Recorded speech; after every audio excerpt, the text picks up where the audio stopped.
Hello mga karayhak, pagkatapos po namin sa National Shrine ni Padre Pio, dumiretso po kami dito sa San Pablo, Laguna, ang katedral nila. Napakahaba, napakaganda at antigong simbahan.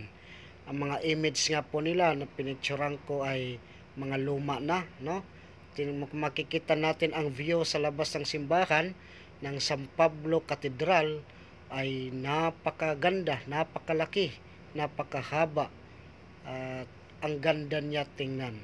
Ayan po, yung mga kasamahan ko, tiyan mo, ang gulo-gulo nila kasi mga excited mag picture taking dyan sa puno na yan kasi ang ganda naman niya talaga ng mga puno ni San Pablo.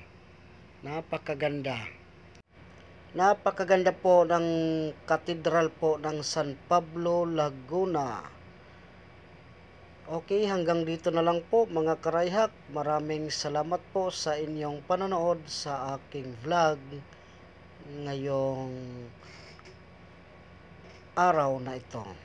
Maraming salamat po. Bye-bye.